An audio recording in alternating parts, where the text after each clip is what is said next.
buenas tardes. Buenas tardes.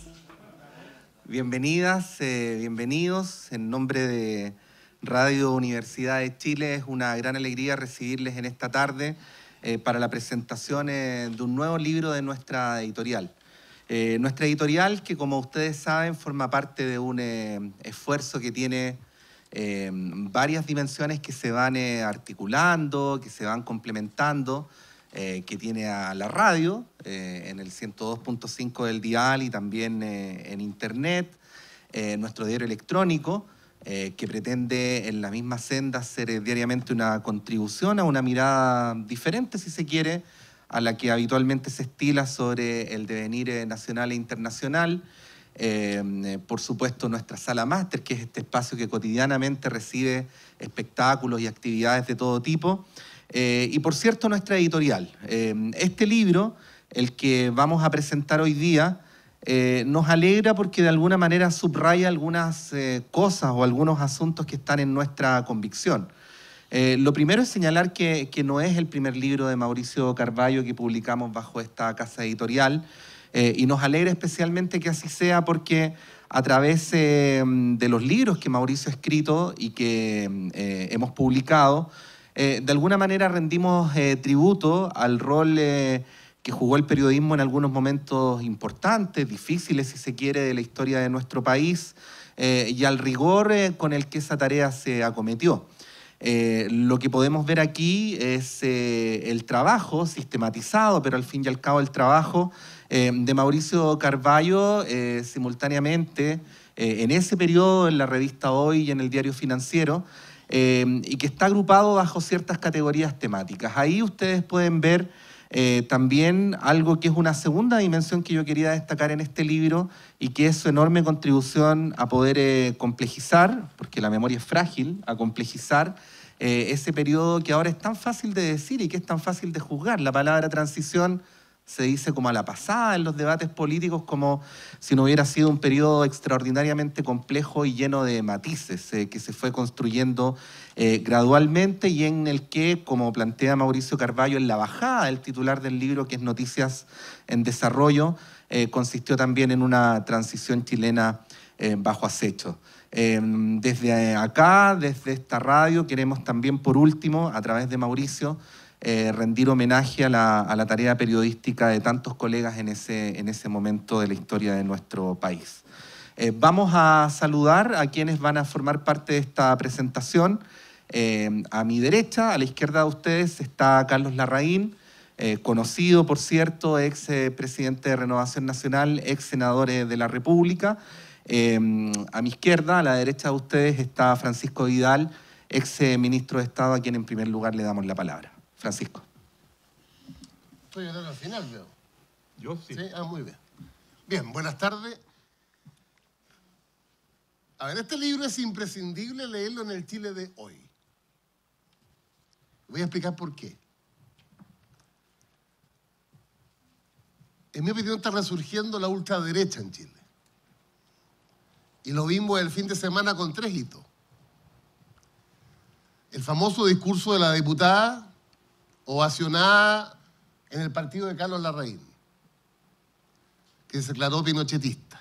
Sin vergüenza, dijo ella. No sé si alguien vio CNN anoche la entrevista de esta misma diputada con Matamala, que reafirmó sus dichos. Segundo, el triunfo de Van Rieselberghe, estrecho, pero triunfo al fin, frente a Macaya. Son 2 derechas. Pero la Van Rieselberghe es la derecha bolsonariana, por así decirlo. Tercero, el primer diputado de la UDI, que sale de la UDI y se va a las filas de José Antonio Kast. Cuarto, la larga entrevista a la primera dama, Cecilia Morel, cuyo titular en la tercera es: lo que no me gusta es que José Antonio Kast sigue creciendo. Sumen todo eso. Cuando eso ocurre, es muy bueno recurrir no solamente al periodismo, sino que a la historia contemporánea. Les agrego que por una feliz circunstancia, estoy leyendo 3 libros, el de Mauricio, lo terminé. Estoy a punto de terminar, también se los recomiendo, Las Memorias de Belisario Velasco. Y les recomiendo uno de una periodista joven, que se llama Pascal Bonnefoy, que se llama Caza al Cazador. Los 3 textos están en la misma época, más o menos. Belisario Velasco sigue hasta el 2008. Pero los 3 textos cuentan las complejidades de la transición. Dicho eso, con toda la evidencia que existe, y qué bueno que tú dijiste, ¿cómo te llamas tú? Yo me llamo Patricio López y soy el director de la radio. Francisco. Sí. Como dijiste tú de que la gente se olvida, estamos hablando hace 25, 28, 30, 32 años. Todas las entrevistas que están en Noticias del Desarrollo son entre el 88 y el 93. Entonces la gente se olvida de dónde empezamos esto. ¿Y cómo empezamos esto? Efectivamente ganamos el 88. ¿Qué teníamos a favor nuestro? La mayoría. Parte importante de la iglesia y el mundo internacional. Para contar. ¿Qué teníamos en contra? El poder político de la derecha, el poder económico de la derecha y el poder militar, con Pinochet a la cabeza. Este libro, para no hablar de los otros 2, este libro, a través de sus entrevistas, deja en evidencia esos 3 poderes. El poder de la derecha era un diseño de Jaime Guzmán. Han pasado 30 años y ese diseño aún permanece. Yo le explico a mis alumnos que son 4 candados los de Jaime Guzmán. Candados. Binominal, senadores designados, supraquórum, Tribunal Constitucional. Hemos abierto 2 candados. El primer candado del 2005, cuando yo era ministro del presidente Lago. Y ahí terminamos con los designados. Y quiero decirles que terminamos por designados no por un efluvio democrático de la derecha, sino que por la naturaleza de la designación de los designados, íbamos ya empatando en designados. Pero ya los eliminamos. Pasaron 10 años más y en enero del 2015 eliminamos el binominal. Y todavía nos quedan los supraquórum y el Tribunal Constitucional. O sea, la transición ahí no ha terminado. ¿Para qué hablar de nueva constitución? El poder económico, hay muy buenas entrevistas tuyas ahí en este libro, a Hernán Briones, presidente de la SOFOFA, al que fue ministro de Pinochet, Fernando Leni, a Juan Antonio Guzmán. ¿Qué pasó con el poder económico? Se jugaron por Pinochet, financiaron a Pinochet. ¿Pero por qué se tranquilizaron? Porque el promedio de crecimiento de la economía en los 90, Elwin y Frey, es sobre el 6% promedio anual. Y Elwin creció 7% promedio anual. Creció tanto y estos muchachos ganaron tanta plata que en el libro viene una entrevista que a mí se me había olvidado.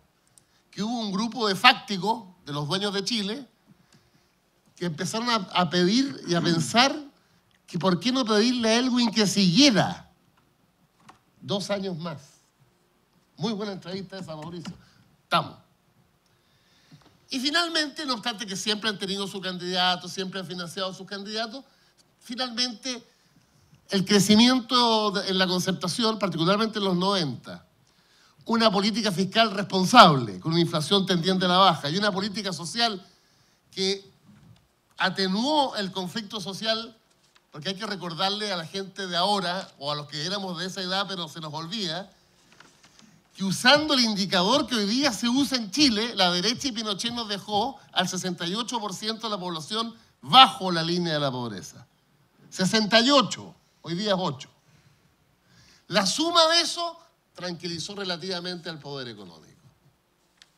Entonces tenemos después a, no sé cuál de los entrevistados que dice, sigamos con Elwin, para terminar con algo que a mí me huele la guata, pero así es la vida y la historia.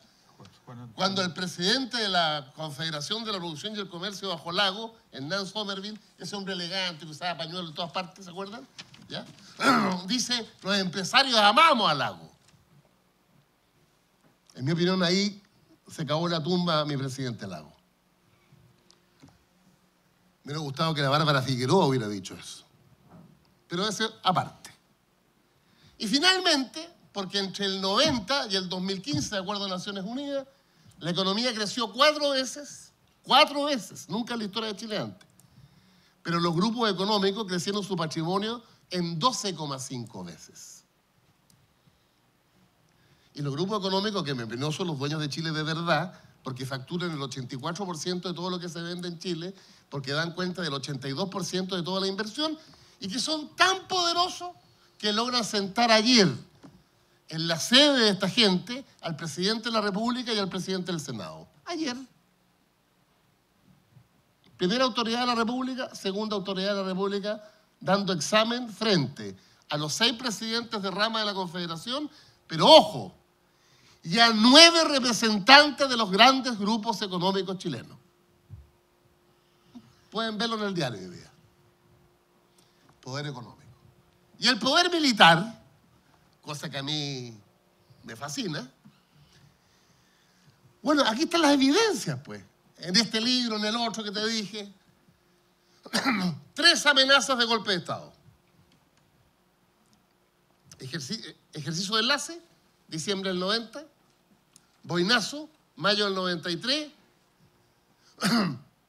Presidente Freire Steyler pidiéndole a Davor Arasich, presidente del Consejo del Estado, por razones de Estado, lo sigue investigando los cheques del hijo de Pinochet. 3 amenazas. ¿Sobre qué principio la amenaza? Una declaración de Pinochet del año 89, antes que se fuera.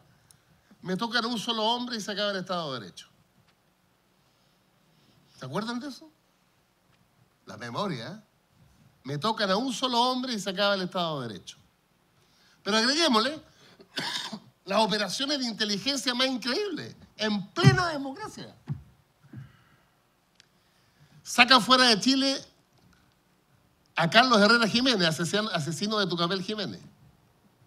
Sacan fuera de Chile al Guatón Romo. Sacan fuera de Chile al Fanta. Sacan fuera de Chile al Químico de Río y además lo matan el 92 en Punta del Este. La Corte Suprema condena a Manuel Conchera por segunda vez, 7 años y un día por el asesinato de Letelier. ¿Saben ustedes cuántos meses se demoró Manuel Conchera en cumplir el fallo de la Corte Suprema? 6 meses.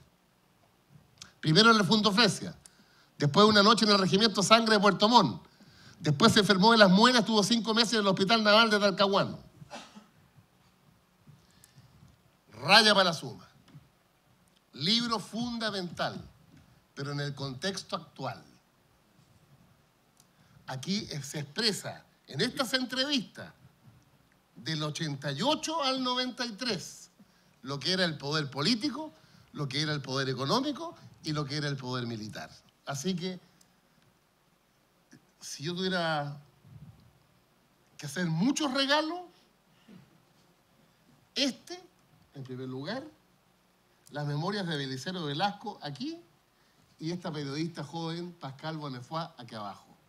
Ese libro relata, por eso se los recomiendo, porque es apasionante, la historia de la PDI post-90 y cómo se tuvo que armar en democracia la policía de investigaciones para constituir sus grupos de derechos humanos y empezar a cazar, por eso se llama caza al cazador, a los criminales.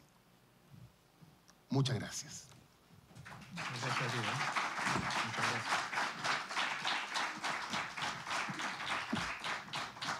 Gracias. Vamos a darle a continuación la palabra a Carlos Larraín. Carlos. Muchas gracias, Patricio. Esto sí. Buenas tardes, señoras, señores. Yo he sido invitado a esto por Mauricio. Le dije a Mauricio que yo era lo menos adecuado que hay para explicar algo que venía ya muy claro en el libro, ¿no? Estas son noticias, se mueven muy rápido, el flujo es aceleradísimo.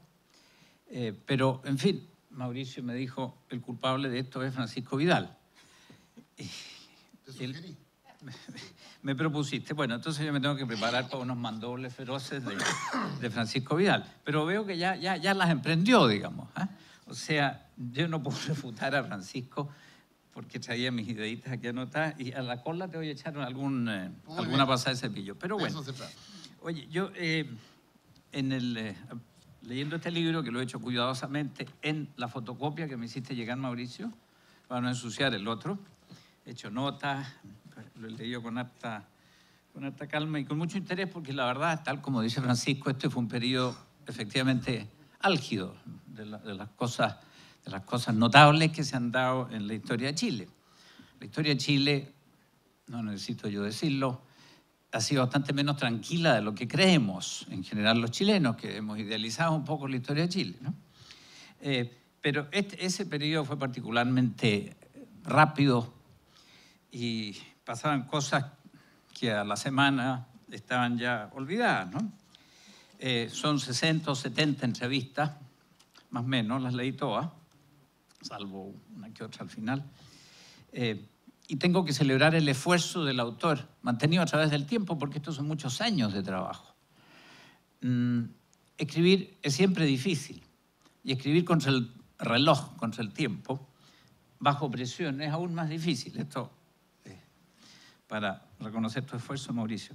Ahora, esa presión, esa aceleración loca de que padece el periodismo muchas veces es esterilizante. Pero la verdad de las cosas es que esta colección de entrevistas es muy pertinente y está muy bien hecha. Creo que la intención de Mauricio en todas sus entrevistas se puede resumir en un par de palabras: curiosidad y ecuanimidad. Él entrevista a las personas abordadas con un criterio un poco distinto del que hoy día predomina, ¿no? De cómo dejar mal al entrevistado y cómo quedar bien el entrevistador. Porque, en fin, ustedes habrán visto los debates presidenciales, y hay unos entrevistadores que más les hubiera valido ser los candidatos. Yo quedo admirado siempre. Y luego observo un principio del buen periodismo, que es dejar hablar al entrevistado, para que salga lo mejor del entrevistado. Entre lo cual, entre las cosas buenas está decir la verdad. Y claro, si no está comprimido, presionado, pinchado, es más probable que resulte la verdad. Y la verdad es que, en realidad, en esta entrevista aflora eso. Hay un hilo conductor verdadero de un montón de gente de las más distintas cepas, porque no todos son de la izquierda convencida, ilustradísima y muy evolutiva, como la pinta Francisco, la gente más mansa del mundo. Bueno, no era tanta, ¿eh? Pero en fin, lo dejamos para la cola eso. La verdad es que ahí hubo de todo.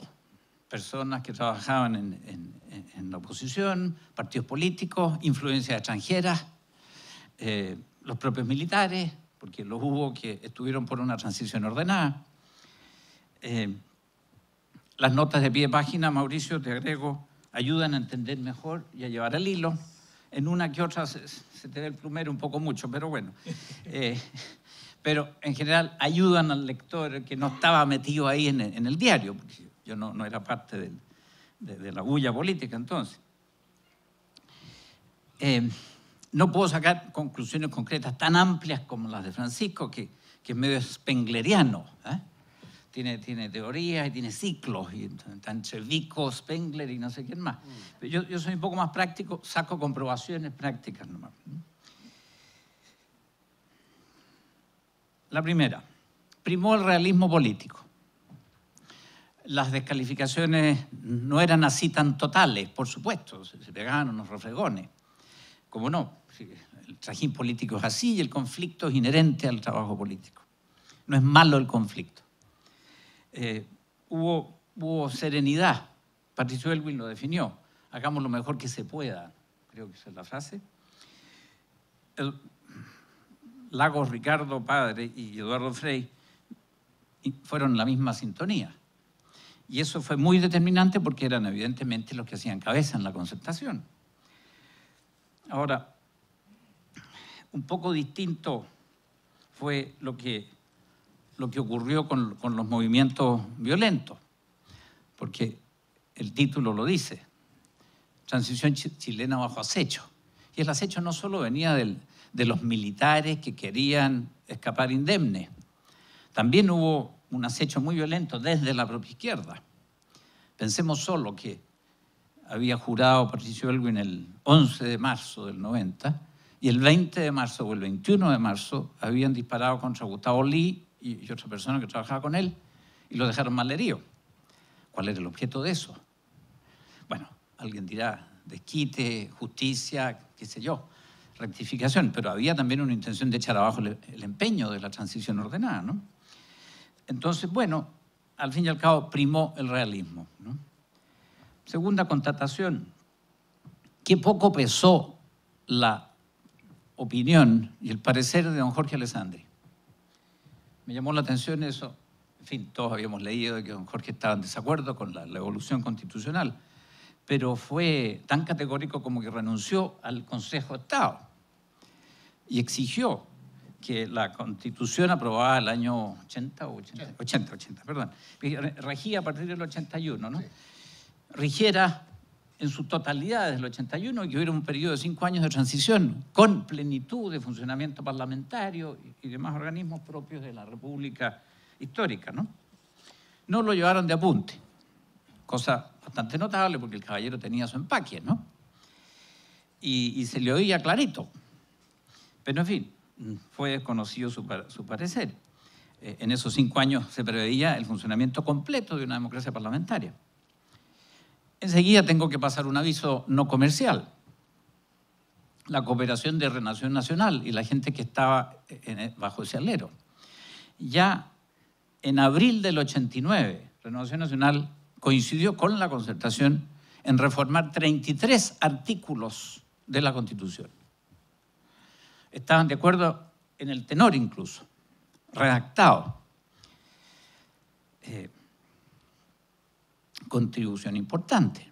¿Por qué? Porque mucha gente de Renovación Nacional había trabajado en el gobierno militar. Hay que tener eso en cuenta. O sea, como estamos en una época así un poquitito dicotómica, como dicen los más artistas, los malos están acá y los buenos están por acá, pero las cosas son un poquito más complicadas, ¿no? Menos maniqueísmo, y aquí hay una demostración. Luego, también personificaban una persona, en un señor de carne y hueso. El rol importantísimo y muy perturbador que tuvo don Clodomiro Almeida. Yo no pretendo ofender a nadie, por lo demás estoy queriendo tener una conversación general. Clodomiro Almeida fue importantísimo en esos meses y semanas y meses. ¿Por qué? Porque él tenía un partido socialista propio, almeidista. Y él tenía una situación legal complicada porque había sido acusado de apología de la violencia y en fin, se pasaba a llevar el artículo 8 de la Constitución, entonces vigente, y fue objeto de prohibición de votar y de participar en política. Bueno, volvió a Chile, representaba a la izquierda, digamos, que no perdonaba, la izquierda muy allendista, y que deploraba el realismo práctico que yo estaba ponderando. Es curioso que el 28 de septiembre del 89 Mauricio le hizo una entrevista en que quiso explicar cuándo la violencia era legítima y cuándo no. Muy poco clara la entrevista por lo demás, no sé si concordarás, para atrás, para adelante, rarísima, pero el sedimento era ese. La violencia es legítima a veces. Ignacio Walker, que en fin, ya tenía figuración política, muy suavemente, tenía que ser así porque es demócrata cristiano, ¿no? Bueno, calificó la entrevista como inoportuna. Ya no he visto más inoportuno. No estaba en una trifulca de la Gran Madonna y el caballero hacía apología de la violencia de una manera bastante explícita, ¿no? Aunque condenó Sendero Luminoso, en fin, hizo cosas de esa índole también. Inoportuna porque plantea temas de interés filosófico. ¿Todavía entendido que era inoportuna por eso, Francisco? No, por la violencia. Bueno, Clodomiro, lo cito a la pasada, hay principios sociológicos que explican la violencia. Bueno, luego fue embajador en Moscú y le correspondió recibir a Honecker en la embajada, donde estuvo varios meses viviendo, ¿no?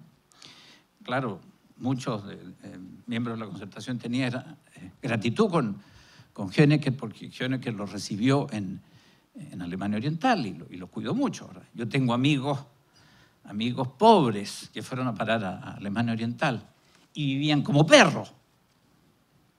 Otros vivían sumamente bien, auto con chofer. No voy a nombrar para no ofender, pero, en fin, o sea, la igualdad socialista en Alemania Oriental, que quería agradecer Clodomiro, tampoco era para tanto. Pero, en fin, ahora, otra constatación totalmente nueva para mí. Tú me miras asustado. No. Que me da mucho miedo, porque como está resurgiendo la extrema derecha, digamos, ya estamos en las camisas pardas, todo ese léxico tiene que... Ya lo veo que sale en esta conversación. Por suerte vino con una camisa azul, pero bueno. Oye, la restricción de propaganda a los medios de oposición bajo Pinochet, eso es una cosa... Para mí, Mauricio, es una revelación absoluta. Bueno, repito, soy ignorante del mundo periodista, pero hoy, Cauce, Análisis, APSI, La Época y Fortín Mapocho cayeron en la lucha porque el gobierno de Patricio Aylwin dejó de subsidiarlo. Ítem más, prohibió el flujo de fondos del extranjero, especialmente unas platas que venían de Holanda. No sé, los holandeses tienen fama de bastante fijados, ¿eh? No conozco el origen de esas platas, pero llegaban platas de Holanda a todas estas publicaciones y bloquearon el ingreso de esas platas y la propaganda y publicidad estatal en esas publicaciones, que fueron muriendo todas muy de a poquito, murieron paulatinamente. Mauricio lo dice reiteradamente. La ayuda holandesa era sobre todo para Análisis, Hoy y APSI. Recoges tú la opinión del ex director del Diario Financiero, don Roberto Mesa, Patricia Verdugo y Juan Pablo Cárdenas, que es de esta casa, ¿no? Lo confirman. Y le atribuyen esa decisión a Enrique Correa, que era secretario general de gobierno, y Eugenio Tironi, que trabajaba con él. Esto es para decir de que dentro de la Concertación, al parecer, había unos tironeos más o menos, tanto como los que había entre Renovación Nacional y la UDI, por lo menos. Bueno, esto creo yo que es lo que más me llamó la atención. El tiempo corre, no nos quiero aburrir, pero como se trata aquí de cotejar puntos de vista, tengo yo que hacerme cargo de algunas de las cosas que ha dicho Francisco. El éxito, para mi gusto, fue que entre los que veían una era nueva, de la cual se sentían fundadores, y los que estaban todo el tiempo pensando en cómo no responder de lo que habían hecho mal, incluyendo los crímenes. Bueno, siempre, sin embargo, primó la idea de recuperar las instituciones republicanas. Eso aparece en todo el discurso de la época, de todos los lados. Recuperar la vía republicana. Entonces había una especie de idea paradisíaca del pasado político chileno, para mi gusto exagerada, pero sin duda la libertad se ve mejor resguardada con las instituciones republicanas que con otras. Han corrido 25 años o más, ¿no? Y la propia izquierda, que fue hiperinstitucional en esos años, Parlamento, defensa de los tribunales, protección de los derechos de la persona, etcétera. Bueno, resulta ser que la propia izquierda ahora está embarcada en un esfuerzo antiinstitucional que me parece absolutamente triste y que puede terminar mal. Ahora,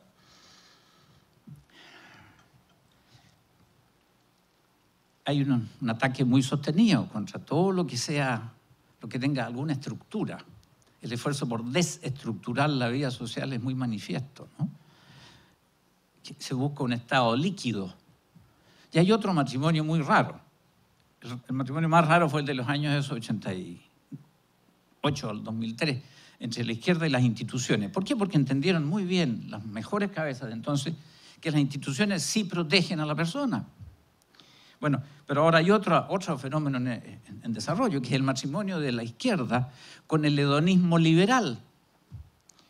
Yo soy dueño de hacer lo que se me ocurra, sea en los negocios, sea en la vida personal, sea en la vida social. La vida social es un estorbo y, sin embargo, la izquierda, que siempre apostaba por lo colectivo, ni siquiera lo comunitario, lo colectivo, hoy día está por el hedonismo individual y venga la cosa como sea, digamos, pasémoslo bomba. Ahora, eso es lo que se me ocurre a mí decir sobre este libro, que, repito, es muy interesante, que debiéramos repasar todo, mucho que aprender ahí, y agradecerle a la gente que batalló por la recuperación de las instituciones. Pero Francisco Vidal, yo no sé si es el momento para refutar las burradas de Francisco o no. Obvio, ataque a las burradas nomás. Francisco me hizo venir aquí para pegarme en la cabeza, si yo lo conozco, pero ya lo dije eso. Esto de los 4 candados de Jaime Guzmán. Bueno, yo nunca fui muy compinche con Jaime Guzmán. Lo dejo hasta ahí nomás. Varias razones desde la universidad. No me venía para nada con el esquema mental. Bueno, Tribunal Constitucional. El Tribunal Constitucional es una creación de don Eduardo Frei. Sí. Ya, entonces un candado menos para el pobre Jaime Guzmán. Con otra composición. Bueno, de acuerdo, veamos la composición otro día, pero ya, un candado menos ahí está la clave. en el entierro de Jaime Guzmán, ya. Después la supramayoría, siempre hubo supramayoría. Pero la Constitución del 25 permitía reformarla con mayoría absoluta. Bueno, de acuerdo, y por eso se ha modificado el sistema de modificación de la Constitución. Y hoy día la Constitución chilena es de las llamadas semiflexibles. O sea, es una Constitución modificable.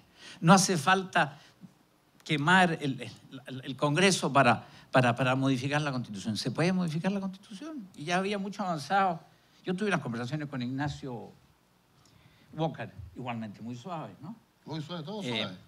Para salvar el binominal. Mira que soy cándido. Para salvar el binominal, porque yo creo que el binominal ha hecho mucho bien a ese enoje. Y fíjense ustedes que el binominal, que es uno de los candados que tú citas, ha producido el resultado fantástico del rebote hacia un proporcional descabellado completamente, que tiene el cuadro político atomizado. Están todos felices, ¿eh? O sea, se juntan a jugar canasta y a tomarse una Coca-Cola o una piscola y partido político. Oye, por amor de Dios, ¿cuántos son en el Frente Amplio? Eran 17, 8, creo que quedan 14. Son 14. Había una cierta disminución, parece que la plaga los está aterrizando, pero bueno. Los designados, los designados era una mala idea, yo te la aconsejo. Pero, oye, se iba a acabar de muerte natural eso. Italia tiene senadores vitalicios hasta el día de hoy. Por ejemplo, ¿no? Yo no digo que Italia haga todo bien, no, hacen las cosas más bien mal, pero hay precedentes. Oye, el poder económico, el dueño de Chile. Me vas a perdonar, Francisco, tú te repites, yo me repito.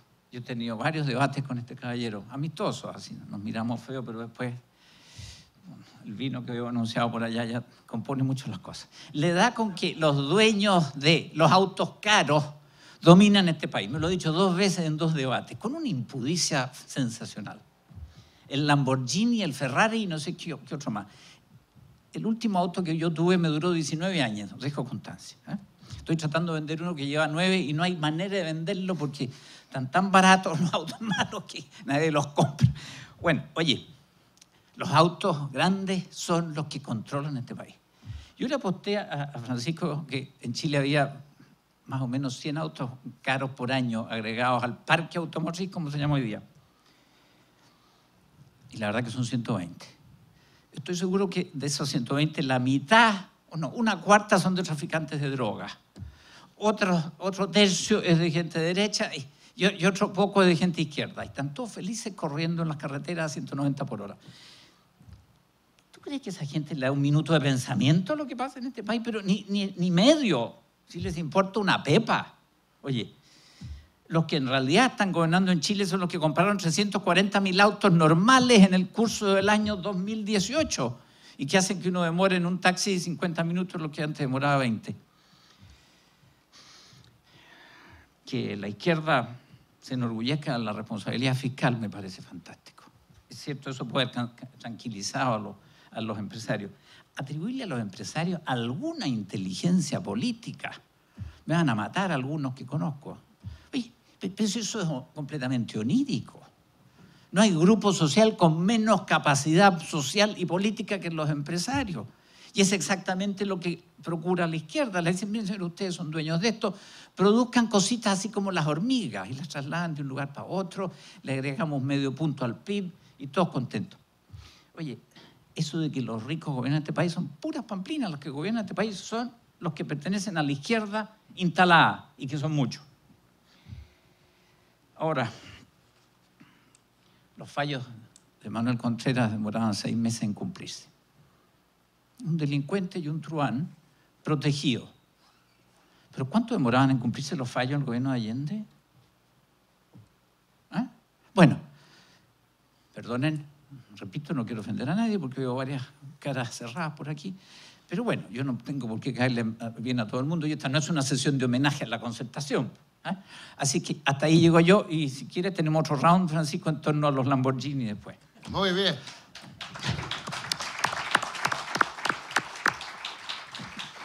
Muchas gracias, Carlos. Vamos a darle la palabra, por cierto, al autor del libro que nos convoca hoy, Mauricio Carballo. Mauricio. Muchas gracias a los dos comentaristas. Bueno, yo lo veo desde el punto de vista periodístico. Somos muy pocos los periodistas que hemos escrito algún libro ciertamente autobiográfico sobre nuestra profesión. En este caso, de un trecho de mis 40 años de carrera.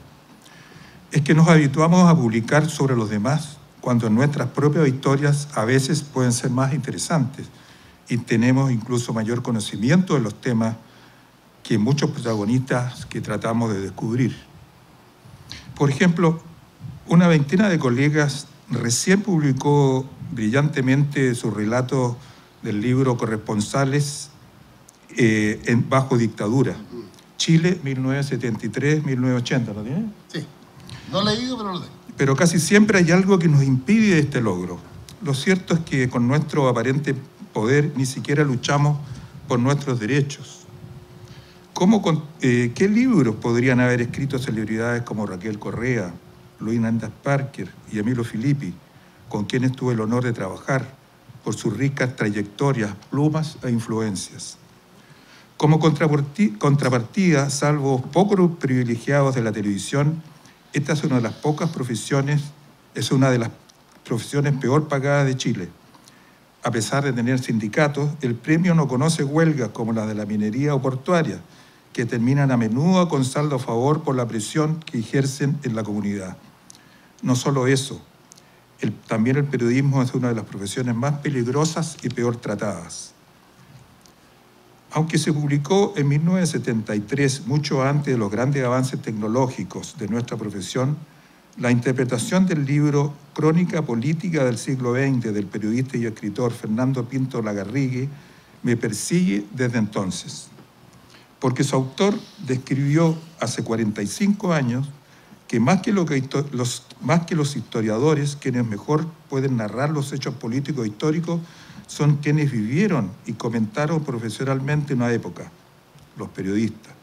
Gracias a la prensa se puede reconstruir cabalmente la historia, dijo. Todo esto para decirles que con Noticias en Desarrollo me salí de la norma aplicando el ángulo personal en varios hechos políticos. Lo hago desde mi segundo libro, Memorias de un reportero, también de edición en Radio Universidad de Chile, donde revelo todavía asuntos más complejos que afectaron mi propia vida. Noticias en Desarrollo es mi tercera publicación en años consecutivos. Es que inexperto en la materia, en el año 2011, cuando llevaba 2 años fuera del Mercurio, comencé a reunir, como para un solo tomo, todo el material periodístico de mi autoría que encontré. Reportaje, entrevistas, análisis, publicado en las revistas Ercilla, Hoy, Caras y los diarios El Mercurio y Financiero. El primer libro, Hora de Cierre, editado por LOM en 2016, fue solamente de entrevistas. Ahora, Noticias en Desarrollo se concentra en el Chile de la transición. Pero aclaro que para nada me involucré en la política, solo que desarrollé mi vida profesional condicionado por sus escenarios. He tratado de ser objetivo e independiente durante toda mi carrera. Un ejemplo, insistí con ambos invitados ahora para lograr la presencia a mi lado de estos temibles comentaristas y rigurosos adversarios para que nos expusieran sus distintas apreciaciones sobre el periodo de transición. que proviniese de un solo sector político lo habría considerado muy incompleto. Cuando tras el plebiscito de 1988 nos cubrió una luz informativa liderada por civiles, militares, empresarios y religiosos, especialmente entre los años cruciales de 1989 y 1993, un puñado de líderes, en apariencia triunfantes sobre Pinochet, tuvieron que probar si realmente serían capaces de arrancar a Chile de la pobreza e impulsarlo hacia el progreso de una crisis política agravada por la irrevocable oposición civil-militar. Y a todos nos tocó eso en lo personal. Noticias en Desarrollo recoge los hechos post-plebiscito y que este periodista publicó en revistas Hoy, en 1988 y posteriormente en el Diario Financiero, antes de ser contratado en 1993 por reportaje del Mercurio. El primer medio fue una revista noticiosa, interpretativa y opuesta a la dictadura, que confundí y desapareció hace 20 años. Fue abandonado por la mano democrática, por solo hecho de recordar, nada más injusto, el conflictivo pasado. Como digo en el libro, el presidente Elwin fue influido por Enrique Correa, Eugenio Tironi y Federico Willoughby, con fría decisión. El segundo diario financiero, o sea, el segundo lugar donde trabajé, el Diario Financiero, un cotidiano especializado en finanzas, nació en octubre del 88 y celebra su 30º aniversario. A diferencia de Revista OR y las otras, el gobierno de Elwin lo apoyó para facilitar la negociación con los militares, jugando la carta del libre mercado. La angustia embarga todo círculo cercano cuando uno privilegia la noticia en un ambiente hostil. En mi caso, el asunto cobró dramatismo, porque ignorándolo, mi santía se gestó larvadamente dentro de la revista durante 9 meses anteriores al plebiscito. Fui despedido inexplicablemente cuando culminó el plebiscito. Lo que ocurrió está en el libro. No creo en falsas lealtades. Por lo tanto, durante ese histórico 1988 reviví el drama de la cesantía que ya experimenté en Revista Ercilla, pero que aquella sí fue una decisión voluntaria. Ocurrió en 1976 cuando con todo el equipo renunciamos porque la libertad de expresión había sido puesta en riesgo por rígidos empresarios. Me fui a la calle con 2 hijos pequeños y lleno de deudas y con un destino incierto. 12 años más tarde, el ser despedido injustamente de Hoy impactó nuevamente en la familia y abajo constante estrés por trabajar bajo la espada del régimen. Afortunadamente, Diario Financiero nacía entonces e inauguré de inmediato su sección política y fue su único reportero y mi propio editor. Yo creo en el periodismo objetivo, es decir, impermeable a los sentimientos de quienes los describimos, a pesar de todo. Estimo, por lo tanto, que un real profesional puede trabajar en cualquier medio democrático de derecha, centro e izquierda, siempre que se respete el producto objetivo de sus investigaciones. En este mundo dominado por la tecnología, el periodismo ya no sería el cuarto poder, dicen algunos estudiosos, ya que el poder se ha difuminado. Cualquiera podría obtenerlo con poderosas máquinas. Así las cosas, las comunicaciones son el espacio donde se crea el poder, porque si bien la vida transcurre fuera de los medios, el hecho de que solo a determinados acontecimientos les demos cabida, mientras que otros no, condiciona la manera de vivir en democracia. Joseph Pulitzer, el gran periodista y editor norteamericano, postuló en el siglo XIX la conciencia de la responsabilidad social, de los principios éticos y acuñó la hermosa frase vocación por lo correcto, para considerar al periodismo como servicio público. Creo que una de las principales responsabilidades de los periodistas es precisamente cuestionar a los poderosos. Por eso me sentí opositor a toda autoridad. Es que la neutralidad favorece al más fuerte y no a la víctima. Sin embargo, siempre respeté el derecho a la información de quienes me referí. Hay que ser capaces de escuchar y contrapreguntar, buscar intensamente el dato preciso, tener calma para analizar los antecedentes que has conseguido en el reporteo. Noticia, según la definición más difundida, es el relato de un acontecimiento de actualidad, que despierta interés del público. Para mí, Noticias fue una droga profesional, como manera de explicar de algún modo la esclavitud psicológica de la constante búsqueda noticiosa. Recogí esta impactante definición del periodista escritor García Márquez, de 1996. Me emociona leerla. Dice: nadie puede concebir siquiera lo que es el pálpito sobrenatural de la noticia. Nadie que no haya nacido para eso y esté dispuesto a vivir solo para eso podría persistir en un oficio tan incomprensible y voraz, cuya obra se acaba después de cada noticia, como si fuera para siempre, pero no concede un instante de paz mientras no vuelva a empezar con más ardor que nunca en el minuto siguiente. En este libro las noticias ocurren desde hace 30 años, sin internet, y se siguen proyectando, como dijo Francisco. Son noticias que cambiaron nuestra política, economía, finanzas y sociedad. Las reporté gracias a testigos privilegiados, incondicionales, sólidos y anónimos, protagonistas de una red de informantes, entre comillas, de primer orden que construí poco a poco.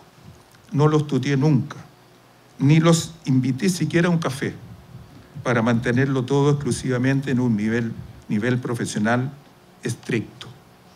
En Noticias de Desarrollo, los artículos seleccionados se apoyan en breves introducciones que contextualizan, refrescando épocas y distintos personajes, hechos históricos periodísticos.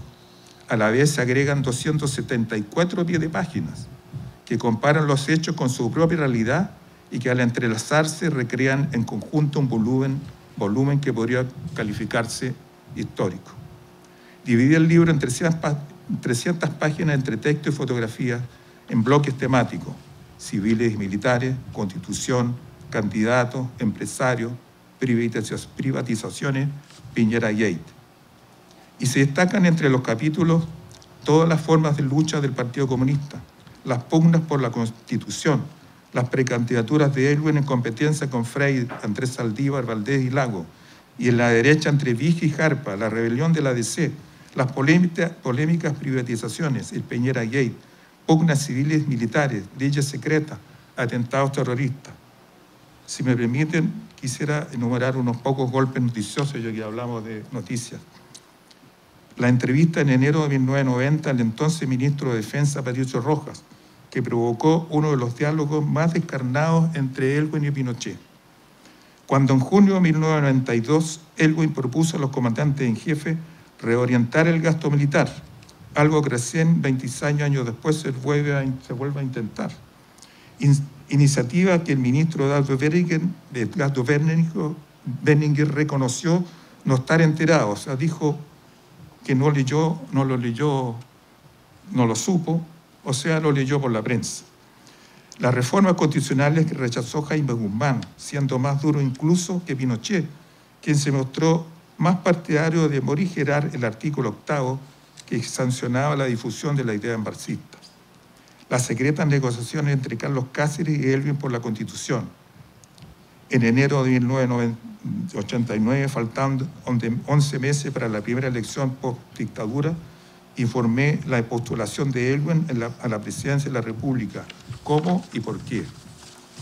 El movimiento empresarial que intentó prorrogar el mandato de Elwin.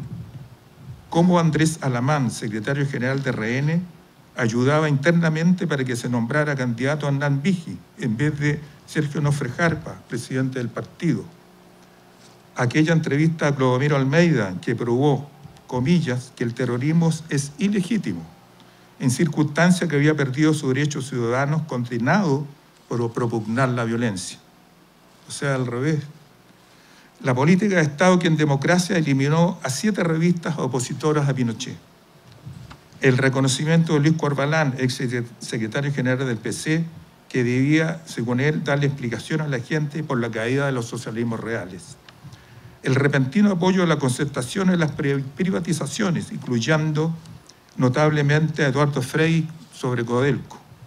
La entonces muy controvertida declaración de Enrique Correa, comillas, la concertación se ha curado de estatismo, lo cual involucraba haber convencido a Elwin. Las 200 leyes secretas castrenses que, según publiqué en 1992, rigieron incluso en democracia y que permanecieron vigentes hasta este mismo año. Mi materia prima, como ya dije, fueron los golpes noticiosos.